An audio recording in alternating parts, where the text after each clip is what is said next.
तुलसी माँ को जल देते समय बोलने चाहिए। यह 3 शब्द सभी मनोकामनाएं पूर्ण हो जाती हैं। आज की इस कथा में हम जानेंगे तुलसी माँ के पौधे को जल देते समय क्या बोलना चाहिए। एक बार की बात, भगवान विष्णु आराम कर रहे थे, तभी वह माँ लक्ष्मी आई और माँ लक्ष्मी ने भगवान विष्णु से तुलसी माँ को जल देने का महत्व पूछ लिया था। तब भगवान विष्णु ने उन्हें उसका महत्व सुना दिया था। आगे देवी माँ लक्ष्मी कहती हैं, हे स्वामी, आपने मुझे तुलसी माँ को जल देने का महत्व तो बता दिया है, किंतु अब मेरे मन में यह जानने की जिज्ञासा हो रही है कि तुलसी माँ को जल कैसे देना चाहिए। तुलसी माँ को जल देने की सर्वोत्तम विधि कौन सी है तथा तुलसी माँ को जल देने का मंत्र कौन सा है। कृपया मंत्र बताने से पहले मैं आपको तुलसी माँ के इस मंत्र का महत्व सुनाता हूं। इस महत्व को सुन लेने मात्र से ही इंसान के समस्त पाप नष्ट हो जाते, उसे 1000 वर्षों तक तुलसी माँ को जल देने का पुण्य प्राप्त हो जाता है। इसीलिए देवी लक्ष्मी, आप इस कथा को ध्यान से पूरा जरूर सुने। देवी माँ लक्ष्मी कहती है, हे प्रभु, मैं इस कथा को पूरा अवश्य सुनूंगी, आप मुझे तुलसी माँ के मंत्र का महात्म्य सुनाइए। भगवान विष्णु कहते हैं, हे देवी लक्ष्मी, दक्षिण में एक अत्यंत शोभायमान नगरी थी। उस नगरी में रमेश नाम का एक खोटी बुद्धि का ब्राह्मण रहता था। पापियों का तो वह शिरोमणि था। उसका जन्म एक ऐसे ब्राह्मण परिवार में हुआ था जो पाप कर्म करने वाले शास्त्र ज्ञान से शून्य थे। वह जन्म से तो ब्राह्मण था, किंतु कर्म से वह अत्यंत दुराचारी था। वह न पूजा पाठ करता, न ध्यान करता, न जप, न हवन और न ही मेहमानों का सत्कार करता था। उसके द्वार पर आए मेहमानों को बिना दान किए ही क्रूरता पूर्वक भगा देता था। स्त्री लंपट होने के कारण वह सदैव ही पराई स्त्रियों में आसक्त रहता था। उसे मदिरापान करने की भी आदत थी, साथ ही वह मांस खाया करता था। वह दिन में खेत में काम करके पत्ते बेचकर जीविका चलाया करता था और रात में वेश्याओं का सेवन करता था। इस प्रकार से उसे ब्राह्मण ने अनेक वर्षों तक जीवन व्यतीत किया। फिर एक दिन वो दुर्बुद्धि रमेश बेचने के लिए, पत्ते इकट्ठा करने के लिए एक रस्सी की वाटिका में घूमने लगा और पत्ते तोड़ने लगा। तभी एक काल रूपधारी काले सर्प ने उसे ब्राह्मण को काट लिया और उसी समय पर उसकी मृत्यु हो गई। उसके बाद 2 यम के दूत उसे लेने के लिए उस स्थान पर प्रकट हुए और उसे उठाकर यमलोक ले जाने लगे। मार्ग में वह यम दूतों के सामने बहुत विलाप करने लगा, हे दूत, मुझे कहां ले जा रहे हो? मुझे छोड़ दो, मेरे प्राण बख्श दो। किंतु यमदूत उसे ये कहते हुए ले जाने लगे, अरे दुष्ट ब्राह्मण, तेरे पाप कर्मों के कारण तुझे सांप ने काट लिया है। अब यमदेव तुझे अवश्य घोर नरक में डाल देंगे। फिर यम के दूत उसे ब्राह्मण को लेकर यमलोक पहुंचते हैं और यमदेव के सामने खड़े हो जाते हैं। चित्रगुप्त उसे ब्राह्मण का लेखा जोखा निकालते हैं और यमदेव से कहते हैं, हे धर्मराज, इस ब्राह्मण ने बचपन से लेकर मृत्यु तक पाप ही पाप किया है। इसने कभी कोई पुण्य का काम नहीं किया है। फिर धर्मराज अपने दूतों से कहते हैं, हे दूतों, इस घोर पाप करने वाले ब्राह्मण को उठाकर ले जाओ और उसे नरक में डाल दो। फिर यम के दूत उसे ब्राह्मण को ले जाते हैं और नरक की भयंकर अग्नि में धकेल देते हैं। अनेक वर्षों तक नरक में सजा भुगतने के बाद उस ब्राह्मण को दूसरे जन्म में एक बैल का शरीर मिलता है। बैल का जन्म पाकर वह बोझ उठाने का काम करने लगा। उसका मालिक उससे दिन रात काम करवाने लगा। फिर जब उस बैल की शक्ति कम हुई तो उसके मालिक ने उसे एक लंगड़े आदमी को बेच दिया। उस लंगड़े आदमी ने उस बैल को खुद का बोझ उठाने के लिए उपयोग किया। वो उसकी पीठ पर बैठकर घुमा करता था। इस प्रकार से उस बैल ने 8 वर्ष तक उस लंगड़े आदमी का बोझ उठाया। फिर एक दिन वह लंगड़ा आदमी उस बैल की पीठ पर बैठकर किसी ऊंचे पर्वत पर जाने लगता है। उस पर्वत पर बहुत देर तक चढ़ने के कारण वह बैल बहुत थक गया, उसकी शक्ति क्षीण हो गई और कुछ समय बाद वह बैल बहुत जोर से मूर्छित होकर जमीन पर गिर पड़ा और अंतिम सांसें लेने लगा। तभी वहां पर खड़े लोगों को उस बैल पर बड़ी दया आ गई और वे उसके मुख बात कर देखे मूर्छित होकर में पानी डालने लगे। फिर उन लोगों में एक पुण्य आत्मा व्यक्ति था। उसने उस बैल का कल्याण करने के लिए अपना पुण्य उस बैल को दे दिया। उसे देखकर अन्य लोगों ने भी अपना अपना पुण्य याद करके कुछ पुण्य उस बैल को दे दिया ताकि उसे मुक्ति मिल सके। उसी भीड़ में एक वेश्या भी खड़ी हुई थी। सभी लोग अपना पुण्य उस बैल को दे रहे। यह देखकर उस वेश्या ने भी अपना पुण्य उस बैल को दे दिया। कुछ देर बाद उसे बैल की मृत्यु हो जाती है। फिर उस स्थान पर यमदूत आते हैं और उस बैल के शरीर से उस ब्राह्मण की आत्मा को निकालकर यमलोक ले जाते हैं। यमलोक ले जाने पर उसे यमदेव के सामने खड़ा किया जाता है और फिर चित्रगुप्त उसका लेखा जोखा देखते हैं तो वे आश्चर्य में पड़ जाते हैं। उस वेश्या के द्वारा उस बैल को दिया हुआ पुण्य बहुत बड़ा होता है। उस पुण्य के प्रभाव से सभी जन्मों के पाप नष्ट हो जाते हैं। फिर यमदेव उस ब्राह्मण के सभी पाप क्षमा करते हैं और कहते हैं, हे ब्राह्मण, उस वैश्या ने तुझे अपना पुण्य देकर तुझ पर बड़ा उपकार किया है। केवल उसी के पुण्य के कारण तुम्हारे सब जन्मों के पाप नष्ट हो गए हैं और यमदेव उसे फिर से इंसान जन्म प्रदान करते हैं। बार वो पृथ्वी पर आकर एक उत्तम ब्राह्मण कुल में जन्म लेता है। उस महापुण्य के प्रभाव से उसे इस नए जन्म में अपने पूर्व जन्म की बातें याद आने लगती हैं। जब वो ब्राह्मण बड़ा हो जाता है तो उसे याद आता है कि पिछले जन्म में जब वो बैल था तब एक वेश्या ने उसे उसका पुण्य दे दिया था। इसीलिए उसके मन में उस वेश्या के बारे में जानने की इच्छा होती है और उसे महापुण्य के बारे में जानने के लिए उस वेश्या का पता लगाकर उसे ढूंढते हुए उसके नगर में चला जाता है। वह वेश्या बूढ़ी हो चुकी थी। फिर जब उसे वो वेश्या मिल जाती है तो वो उसके सामने जाकर उसे बार बार प्रणाम करता है और उस वेश्या का धन्यवाद करने लगता है। वह वेश्या कहने लगती है, हे ब्राह्मण श्रेष्ठ, आप कौन है और किस कारणवश आप मुझ में वेश्या को धन्यवाद दे रहे हैं? मैंने आपका कौन सा कार्य किया है जो आप मुझे नमस्कार कर रहे हैं? तब वो ब्राह्मण कहता है, हे माँ, मैं वही बैल हूं जिसे तुमने अपना पुण्य दे डाला था। अपने पाप कर्मों के कारण मुझे पिछले जन्म में बैल होना पड़ा था। उस पर्वत पर जब मैं मर रहा था तो तुमने मुझे अपना पुण्य दिया था। तुम्हारे पुण्य के प्रभाव से ही आज मुझे फिर से इंसान जन्म मिला है।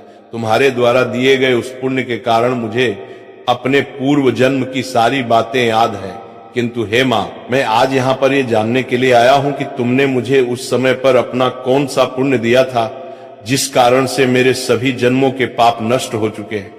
मैं उस पुण्य के बारे में जानना चाहता है। तब वेश्या ने कहा, हे ब्राह्मण श्रेष्ठ, मैंने तो अपने जीवन में कोई पुण्य के काम नहीं किए हैं, किंतु मेरे घर में एक तोता है जो पिंजरे में रहकर हमेशा कुछ बोलता रहता है, जिसे सुनकर मेरा अंतकरण पवित्र हो गया है।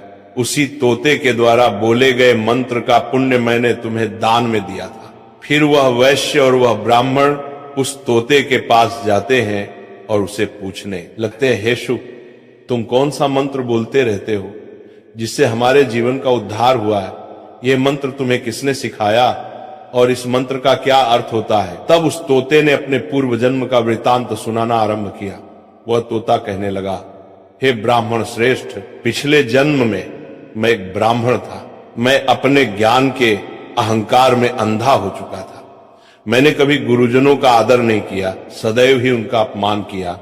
मुझे अपने ज्ञान पर इतना अधिक घमंड हो गया था कि जिस कारण से मेरा क्रोध बहुत अधिक बढ़ गया और मैं सभी से द्वेष करने लगा, अन्य मनुष्यों को तुच्छ समझने लगा, विद्वानों का भरी सभा में अपमान करने लगा। फिर कालांतर में मेरी मृत्यु हो गई और मुझे यमलोक ले जाया गया। पूज्य जनों और गुरुजनों का अपमान करने के कारण मुझे तोते के कुल में डाल गया और मेरा जन्म एक तोते के रूप में हो गया। मेरे पाप कर्मों के कारण छोटी अवस्था में ही मेरा अपने माता पिता से हो गया। फिर मैं पेड़ की डाल पर बैठकर रो रहा था तो उसी स्थान से कुछ मुनि जा रहे थे। उन्होंने मेरी दयनीय पुकार सुनी और मुझे लेकर अपने आश्रम में चले गए। वहां उस आश्रम पर उन्होंने मुझे एक सुंदर पिंजरे में रखा और मेरा अच्छी तरह से ख्याल रखा। वे मुझे प्रतिदिन भोजन दिया करते थे और पढ़ते थे।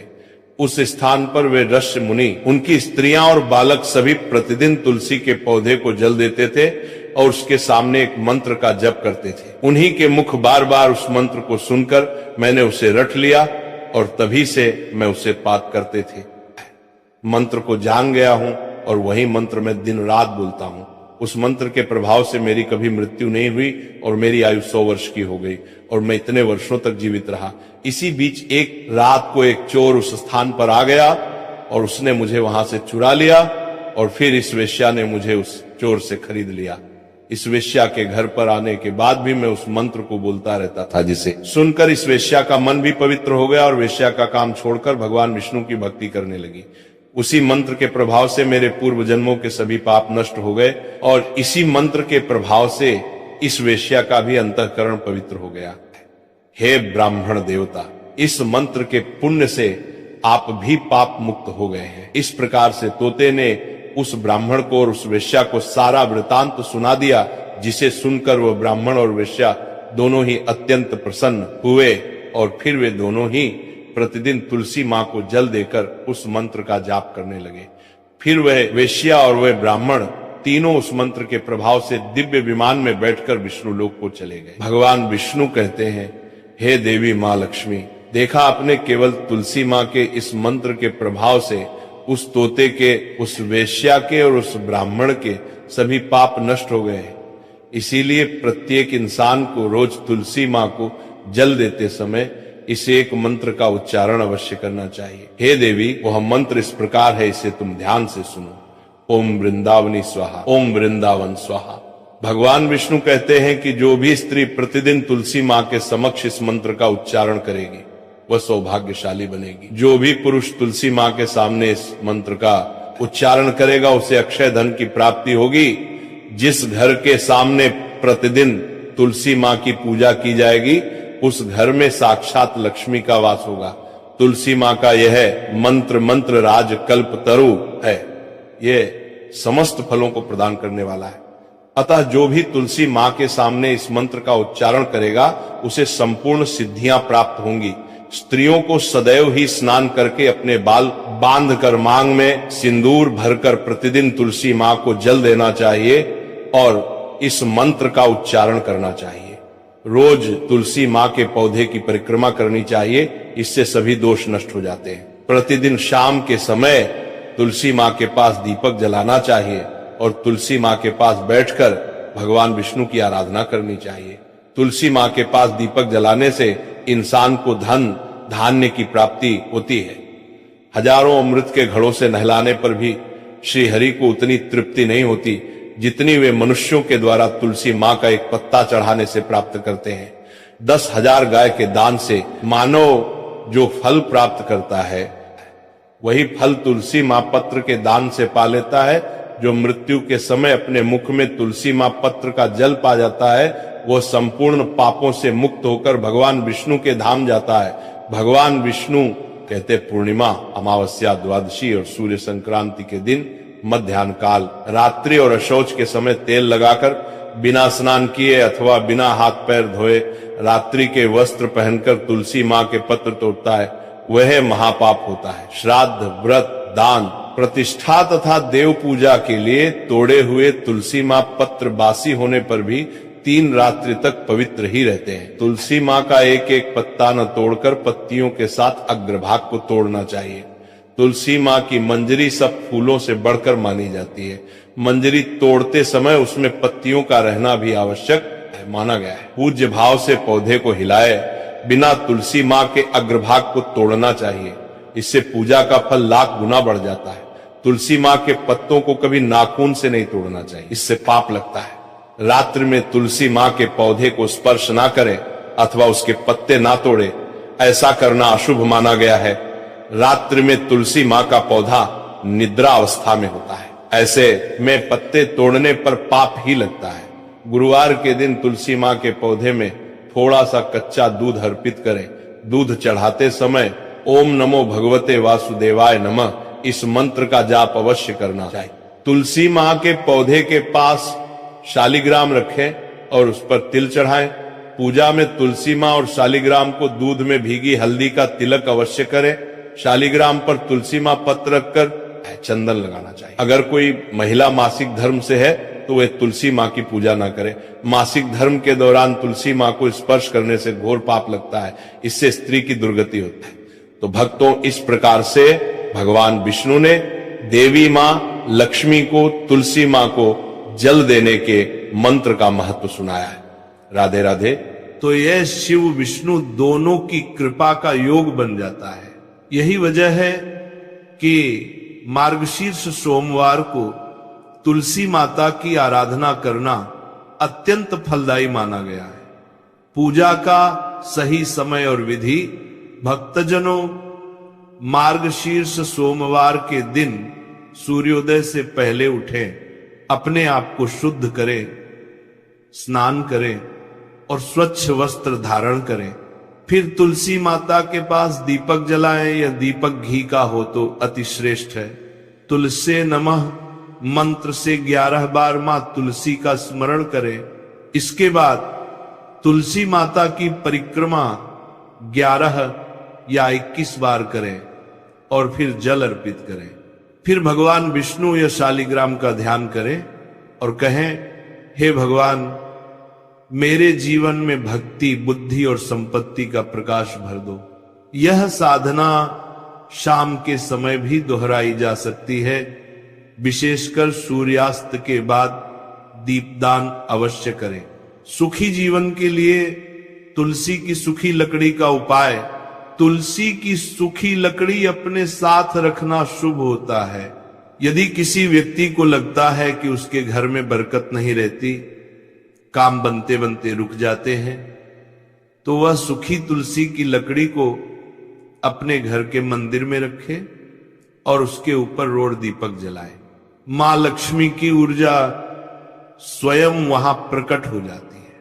यदि कोई नौकरी या व्यवसाय में सफलता चाहता है तो वह तुलसी की लकड़ी को अपने तिजोरी में या दक्षिण दिशा की दीवार में छिपा कर रखे, क्योंकि यह धनवृद्धि का संकल्प माना गया है। स्त्रियों के लिए विशेष उपाय। बहनों के लिए यह दिन अति विशेष है। यदि कोई स्त्री मार्गशीर्ष सोमवार को तुलसी माता के सामने दीपक जलाकर भगवान विष्णु का नाम ले, नमो भगवते वासुदेवाय 11 मंत्रों का जाप करे, तो उसे पति की दीर्घायु, घर में सुख और धन की प्राप्ति होती है। जो कन्याएं सद्गुणी वर की कामना करती हैं, वे तुलसी की सेवा करें। उन्हें भगवान श्री हरि स्वयं सर्वोत्तम जीवन साथी प्रदान करते हैं। पाप से मुक्ति और सदकर्मों का प्रकाश। भक्तों, कहते हैं तुलसी के दर्शन से पाप कट जाते हैं, पूजा से पुण्य बढ़ जाता है। यदि कभी हमसे कर्मों में त्रुटि हो गई हो, मन अशांत हो, जीवन में भटकाव आ गया हो, तो बस मां तुलसी से माफी मांग लो और कह दो, माता अब मुझे भक्ति का मार्ग दिखाओ। जो ये भाव रखता है उसे भगवान स्वयं अपने कर्मों से उठाकर सफलता के शिखर तक पहुंचा देते हैं। भक्ति और धन का संबंध, धन पाने का मार्ग केवल मेहनत नहीं है, भक्ति भी है। भक्ति से मिलने वाला धन सदैव टिकता है। जो भक्ति करते हैं उनका भाग्य अपने आप बदल जाता है। तुलसी माता के आंगन में दिया जलाने वाला कभी अंधकार में नहीं रहता। भक्ति का फूल, तुलसी का आशीर्वाद। प्रेम से कहिए, जय श्री तुलसी माता की। जब आप ये कहते हो तो मां तुलसी आपके हृदय में वृंदावन सा शुद्ध भाव भर देती है। तब जीवन में हर दुख, हर रुकावट खुद दूर हो जाती है। अंत का संदेश भक्ति से बड़े कोई उपाय नहीं। धन चाहो तो भक्ति से मांगो, शांति चाहो तो तुलसी से मांगो, और सफलता चाहो तो भगवान से मांगो, मगर प्रार्थना में स्वार्थ न हो।